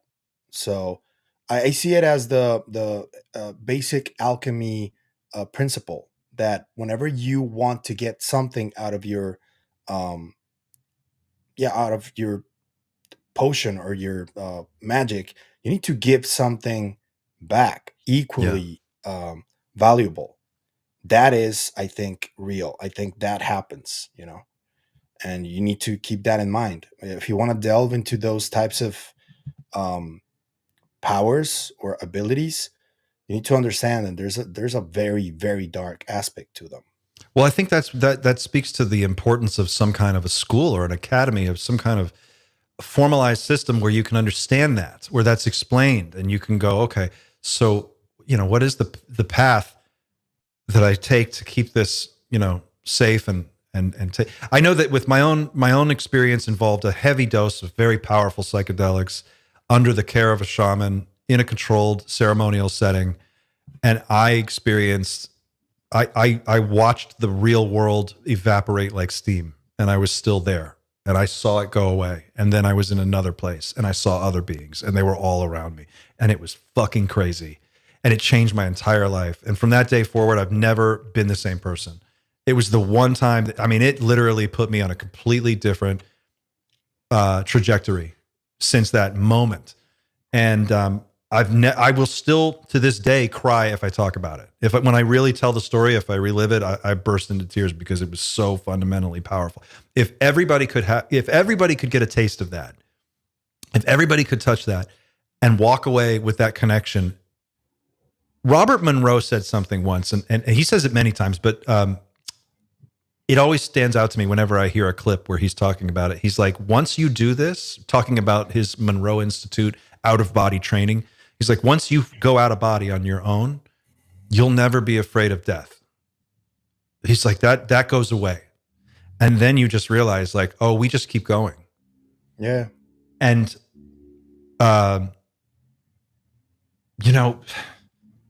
that speaks to this idea that maybe there's just this parallel reality that's right there next to us. We just can't touch it. It's just right there. And it's a frequency thing. And all these beings are just there, and they're watching us like you would look at fish in a koi pond. You're just standing above it looking down, and they're like, these fucking fish just don't know that all of this is here. But they're going to know. Maybe they're going to know. Maybe something to touch on next time. I know we're at we're at 2 hours now, but maybe something to touch on a little bit next time is sort of the intent that you've got to go into these things with, because it's my understanding that also in Barber's interview, he says that you have to go into it coming from a sense of a goodwill, for example, or at least it works far better if you come at it from an angle of love rather than, all right, once we've summoned you, what can you give us? It's nothing. You can't go into it from that angle. So. Yeah, and he also said that when there's people that are not feeling it, it disrupts the entire operation. Yeah, that was really interesting. And how far away do you know what I mean? Like physically, do you have to be a certain distance away from those people? And we talked about beings. We're talking about some of the people that we've talked about on this show in the past. People like Dan Burrish, who have described a telepathic communication with a physical being he called J-Rod. He's like, well, for at least 30 feet, I knew that he could tap into me, like from that distance. If I got farther away, I can't say for sure, but maybe. But I could feel it when I was in the room, line of sight almost. So I guess what I'm getting at is like, there's a movie, I'm dating myself here. There's a movie called Flatliners with Julia Roberts and Oliver Platt and Kiefer Sutherland, and I think Emilio Estevez is in it. It's like great cast. Fuck, we're old. Remember that movie? Yeah. They're med school students and they figure out that they can flatline each other and cross over to the other side. And so they start this process of like, they stop each other's hearts, and they're going for like, how long can we go under? And it's like, oh, I went under for 2 minutes, or I can go under for 2.5, or I go under for 2:45. And when they cross over, they go to this other phase of the world of reality, and then things start to follow them back. It's a movie, and it's very Hollywood, but in the sense of what we're talking about in terms of the sort of overall implications, it sounds similar. Like there is a way to do it, and we got to learn this. We got to figure this out. Yeah. Have you guys ever seen the OA? Mm-mm. Yeah. That show also delves into near-death experiences and talks about some kind of multiverse that we all live in. It's pretty amazing. You should watch it. It's like 2 seasons only, so you can get some time to watch it. That also talks about that constant. So when someone has a near-death experience, now they can always come back when they die. That's really weird. Jeffrey Wheeler in the chat says, I know we're over time here, but we'll go for another minute or two real quick just to wrap these comments. Jeffrey Wheeler says, intent is true But Psi team summons craft, shoots them down, and keeps it secret. This should at least tickle your spidey sense. That's true. He's like, yeah, sending out all our love and light. Oh, here comes the craft. Hit him with the EMP. Spring the Ghostbusters trap. And then you could just see the whatever's on the other side of this. I wonder, like, what does the consciousness on the other end think when we're zapping these crafts with microwave weapons or EMPs? Yeah, that's a question. Oh man, what a There's great too much. Man.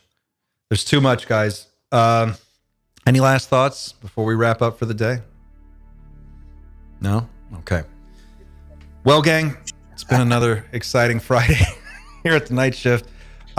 This one was a little all over the place, and I apologize for that, but I have to tell you, it's only because that late drop of that interview, it was such a big interview. There's so much to dive into. I encourage all of you to go there, watch it. Reality check with Ross Coulthart, Jake Barber. Watch the full 2 hours and 40-something minutes. It's worth every second.